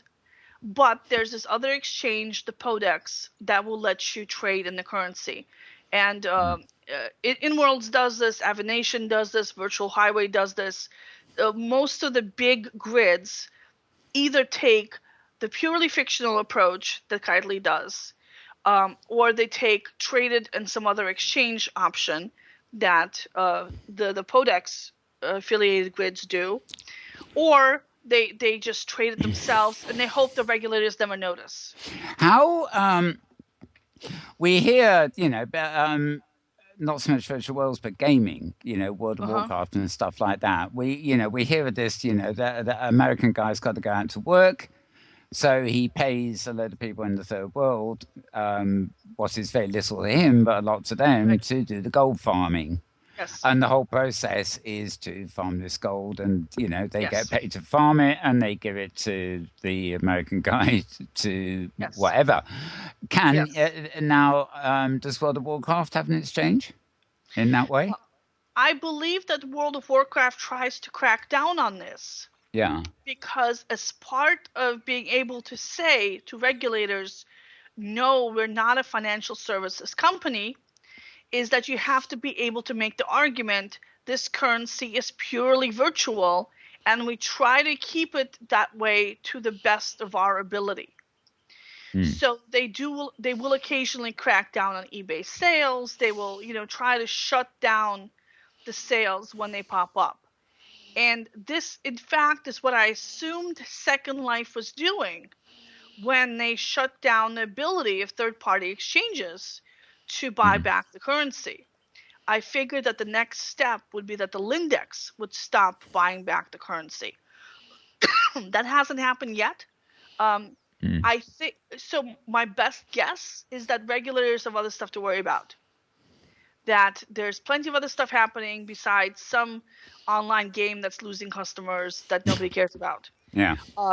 If Second Life is able to stage a comeback and starts growing again and starts seeing a lot of hype again with the Oculus and SL2, that might change. Regulators might look at it again, and at that time, I think if I had a large amount of money in the form of Linden dollars right now, I would be cashing it out and keeping in my balance only as much as I could afford to lose. This applies to all virtual currencies, by the way. I'm not trying to pick on Second Life. Any virtual currency may become non-redeemable at any time. The terms of service allow this to happen. So be very careful not to keep more in that currency than you can afford to lose. If you have to take the tax hit to withdraw it early, because it'll be cheaper to take the tax hit than it will be to lose all the money. Lose all the money, except to buy more virtual things. That's actually fascinating because it's, that in a way is gloomy news for the concept of commerce. in virtual worlds were your thing. Not in the in-world commerce per se, but the inhibitions that were put on somebody to actually develop something in a virtual space to make actual real world money. No, I think it opens up the possibility for someone to come in with a real platform, like a PayPal style platform, commercialize it, develop it, solidify it, make it bulletproof, and do something real, instead of having a whole bunch of dinky little currencies running around, none of which you can really rely on. They could all go out of any one of those grids can go out of business any second, and you would lose all your money. Have one virtual currency, or maybe two, some competitors, and have that be rock solid and have that be reliable, instead of having everybody and his brother, like with the Ivy Worlds one, anybody can set up their own money module and have their own currency. That does not mean that they should have their own currency. There's a lot of people out there right now running their own currencies that should not be in the currency business. Well, to me, it made sense to me. I mean, the idea, and the hypergrid or a greater metaverse, will be that I have an avatar that I can take anywhere. I will have kit that I can take anywhere, or options to take anywhere. I'll have a wallet of digital currency, but not virtual currency. I mean, like a PayPal account, and all this will be above board and be transferred sort of everywhere. But I do, I think when I pay for a virtual currency, say I pay out of PayPal, I should be able to transfer back into PayPal, pay the appropriate tax and stuff like that. But on a related point, actually, which I was going to raise I'll raise now because it was a discussion point of sorts. I don't know anybody else here has read it, but I have just finished reading the latest, I think it's the latest novel by Neil Stevenson called Redder Me or something, which, as we find out very early on in the story, is actually a deliberate misspelling of read me. Obviously, Neil Stevenson coined the phrase the metaverse in Snow Crash, and this novel it features a virtual world, although it's more of a game, but it is really a real world adventure, and the owner of a massive on-world multiplayer environment is pivotal in the story. So a lot of scenes take place in virtual space, but they're only a fraction of the story. But it's of interest. But the idea here of this game, or it's sort of game and a virtual world, really, is that when these guys created it, they are looking at gold farming and all the sort of things we know about on that front, and they engineer a sort of deep layered landscape. In other words, the gold and things like that is buried in strata in the earth. You actually have to go in and mine the virtual land to find the gold, and some of it's very, very deep, others aren't. And they go to a lot of work making a sort of convincing, scientifically stable world, and they put things into it, so there's an element of gameplay there. But they built it in the story. They built it from scratch to not only make them money, but to make the players money. And then all the sort of stuff we're used to in virtual worlds, the communication tools, all the things we can do creatively with these worlds were added on afterwards. And they employed storytellers to, figure out the backstories for all the parts of this universe. Very complex, and it didn't go into that detail. But what was actually fascinating was the way, unlike Philip Rosedale, who comes along and has this vision for grid and communication and the platform of the future, they developed this virtual world purely to make an absolute fortune for the company that runs it, but also to enable people using it to make money. And of course, half this novel actually takes place in Hong Kong and in China's mainland and Taiwan, because the actual people who are making a fortune out of this game are actually in those regions, where the value of this gold, when it's mined and found, is very high. And it's an intriguing novel, so I do recommend it to anybody. But it's interesting that when you were talking earlier, I suddenly thought, well, are we going to come to a point where the virtual world is all owned and managed by a bank? Who has this sort of system in place and is on top of all the various things that they have to do with governments and commerce and everything else. And I think there's a good chance that somebody like PayPal would come along, or maybe PayPal itself. This week, I've been planning to do this for a while. I have Hyperica has PayPal support. I plan to start selling stuff like Hypergates for PayPal money to see how well that works. Right now, for other grids, though, I recommend either the OMC currency from Vervox. Vervox is based in Switzerland. All the transactions that you do actually happen on the Vervox website, so it's not connected to your grid at all. Yeah. It's like taking PayPal. The final approval comes from the PayPal website, not from your grid. So your grid is hands off. And then it's up to them to deal with the regulations. Or use Podex. So you sell the currency, and then Podex trades it. Or if you want to be completely hands off, Podex sells it and trades it. And I think Podex, I've talked to them about this, can set it up either way. So you can be completely hands off and have Podex do the currency and have it still be named after your grid. So that's what I'm recommending. CloudServe also has its own currency option. I do not understand how their currency works.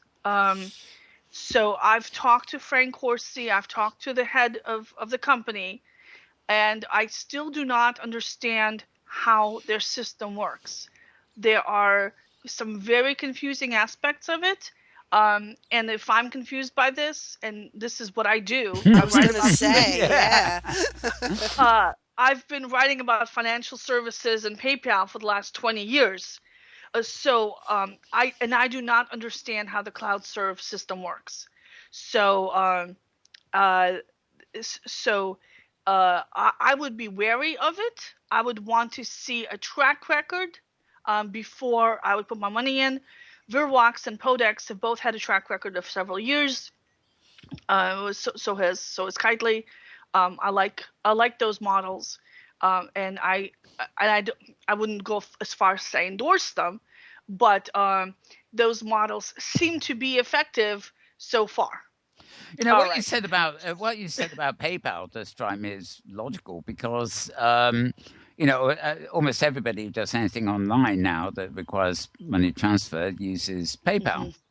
Apple Pay and everything else coming along, they're going to take over. But PayPal is that in between thing. And, to me, sitting in Second Life, instead of seeing the total at the top of my screen of Linden dollars, I'd be quite happy to see my PayPal account there. And, it will work out totally outside the grid, although it will facilitate things in the grid. Now, the PayPal also has a low-cost micro transaction option. So take a look at it. If you're a grid considering selling stuff in World, just consider using PayPal as an option because it will eliminate all regulatory and compliance issues. That if you're planning to grow big, that could be a make it or break it point for your grid. Because if they suddenly decide to stamp down on virtual currencies in virtual games such as ours and go after like everybody at once, just send everybody a letter asking your attorneys to show up, that could knock a grid out of business overnight.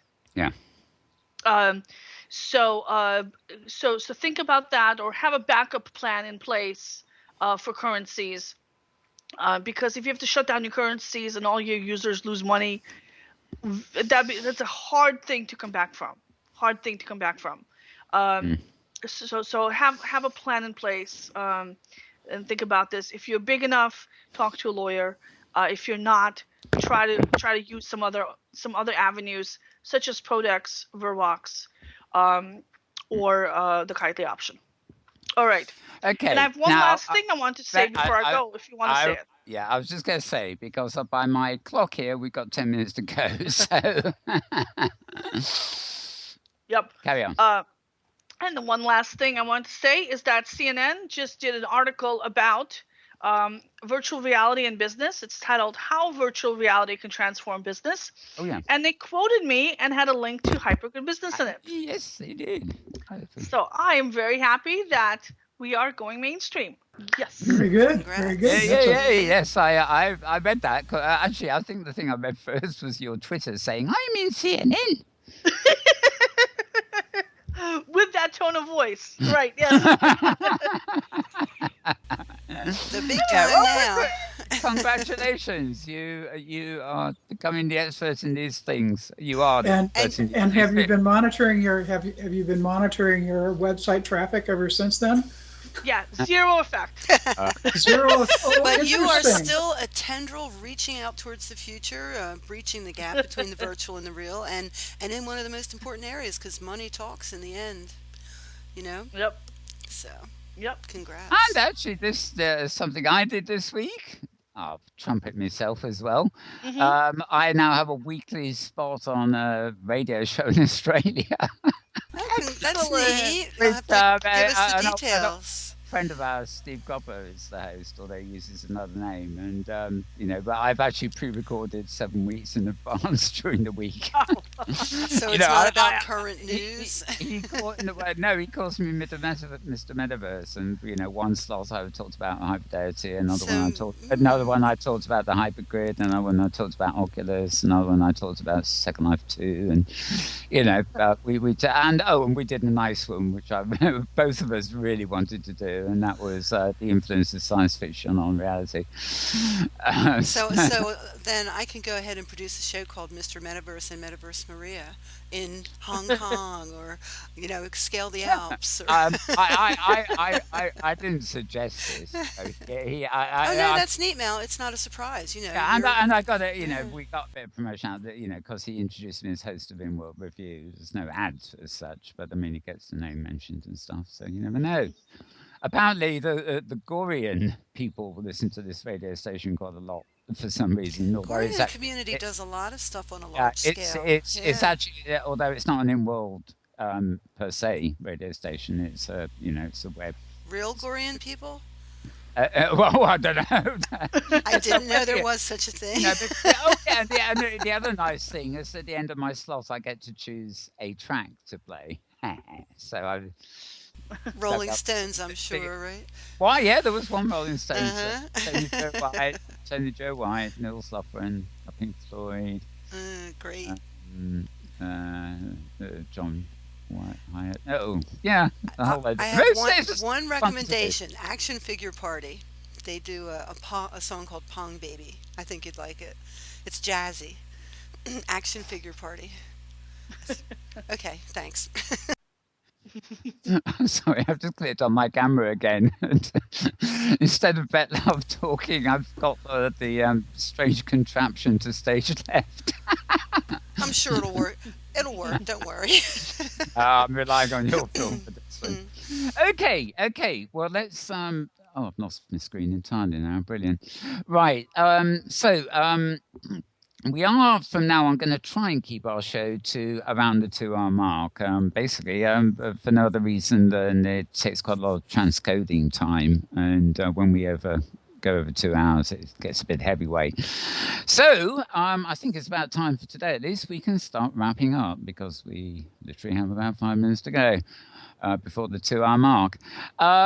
Just like to go round everybody here really rather quickly and just see if they've got anything else to contribute. Any news of anything coming up, anything wonderful they've done that they haven't mentioned already in the last week or last year or whatever, or at least the last several months in Anna's case, because it is a welcome back job here, really. Let's start with you, Anna. Anything else that you're looking forward to coming up? I'm looking forward to the photo hunt on Thursday on Leia 3. I'm looking forward to rummaging around in some more sims. There is a sim that you can go to, which is another post-apocalyptic cityscape on Fateful Gardens. The difference, this one, I mean, I've told my readers, that over the years I've encountered dangers like running away from zombies and dinosaurs and people shooting at me because inevitably I land on a weapons-enabled place to get killed immediately. On the target range at the wrong end. Yeah, it's automatic. But this is the first time I've ever had buildings fall on me while I was taking photos. Oh. So, Wow. a post-apocalyptic sim called Voyeur Dreams, which is on Fateful Garden, Oh, I've heard. and the buildings crumble. It's really quite something. So anyway, that's it. Glad to see you guys. Do you know who created For Your Dreams? I think it's somebody familiar. It wasn't Karima, was it? I don't know. I honestly don't know. Right. It sounds very familiar, and maybe mistaken for something else. But okay, For Your Dreams. For Your Dreams is on the landmarks list. Okay, Petlove. I can't change the camera right now. I'm too busy writing that down. Lots of films. The film I was talking about earlier about LEA 18 was by Secret Rage, who works with Review TV. But yes. It's called Qualia, The Sentience of Being, and it's on YouTube. Right. So, And if you get a chance, it's just a stunning film. Yeah, I have actually posted that on my blog. I remember that. It's very nice. Very nice. I love it. And it was Lapisian's Res Day the other day, and happy Res Day again to Lapisian. And that's all I got. I was chatting to Lapisian the other day, and he was, was it Lapisian? Yes, I think he was enjoying his turkey while we were talking. He was That could mean a lot of different things, as one does over there. You better believe it. Right. Okay, that's Maria. Anything else coming up in the next week that you're looking forward to, or apart from writing up all of the articles you haven't written up yet? I'm doing a survey of hosting companies this week. I was hoping to get that out before Thanksgiving, but the turkey got in the way. So I'll be sending that out probably tomorrow or Monday. And so please vote if you rent land from a hosting company. I'm also going to be looking for suggestions for destinations. Today I just published a list of all the hypergrid-enabled grids sorted by popularity. If you'd like to set up your own little hyperport. That's handy. That's good. You have a list to go with. And so then next I want to put together a list of all the shopping destinations. So if you have a shopping destinations you would like to contribute to the list as a possibility, please email me, maria@hypergoodbusiness.com. I'm just thinking we should probably get in touch with the guy who does that Hyper Gazette we've been mentioning a lot, because they did have several posts recently where they've summarized all their shops on the Hypergrid and destinations. I saw that. Yes, I saw that. And definitely I should get in touch with them. And I'm also planning to get in touch with the folks who ran the Current Journal. From last week. We had them on last week, yes, to kind of synchronize some of this a little bit, some of this activity. And I'm planning to coordinate all the filmmakers who suddenly seem to want to film in OpenSim every day. Excellent. All right, and then I'm doing a story on the new voice options that are coming down, so that's very exciting. I'm looking forward to that. And of course, December events. If you have an event that's happening in December, like holiday events, for example, or sales, or expos, or shows, or new mall openings, or exhibits, whatever, send them to me, maria@hypergoodbusiness.com. In fact, any grid that is covered in snow will count. No. Well, that's true. They all will be. There's hundreds of grids. I am not going to do a story on every grid that enables the snowfall. Adds a little snow to its landscape. Yeah. We'll make a nice coffee table book. Well, I have to have a month of Australian destinations that will book paid to it. Yes. And if anybody out there wants to become a technology journalist covering virtual reality As you can see from the increasing coverage everywhere, this is a growth area. If you want to put together some clips and learn how to write in the AP style that places like CNN want to see, please drop me a line. I can teach you how to do this, and I can get you some clips, okay? By writing for Hypergood Business and Hyperica. So we can get you in there covering actual... No. Clips? Printed article clips. Okay. When you apply for a job with a publication, whether print or online, you bring copies of your previous articles. And they look at those copies of previous articles and they say, does this look like the kind of article we would run? Mm-hmm. And if yes, they'll bring you on, they'll try you out for a few articles, and then they'll, give you more work to do. So I can teach people how to do the punctuation and the interviews and the organization in the style that the major magazines want to see, because my day job is writing for the major magazines. And in fact, I used to run a news bureau where my job was training people in how to write in this style so they can go to work for the U.S. pubs. So if any... Yep. Very good. Okay, Tara. Nothing else for me. Obviously, this is the season when everybody tries to do 16,000 things all at once, and there's time for about 8. Well, so, yeah. Yep. Honor has whispered in my ear that somebody is screaming at her about dinner. So, I mean, it is, it's the holiday season, isn't it? So, okay. Well, I think that's pretty much a wrap then. Man, good thing my HUD's going crazy here. Yeah, so's mine. There's gremlins in the works, probably. So, basically, if you want to watch this program or any of our previous programs in replay in high definition on just about any device you want in HTML5, TVs, pads, laptops, well, anything really except an Apple Watch, I hope, to go to slartist.com. That's SLARTIST.com. For more links during the week, follow Meta Maria on Twitter, or follow Mal Burns on Twitter. And if you're interested in Second Life in particular, you can follow malburns_writer on Twitter as well.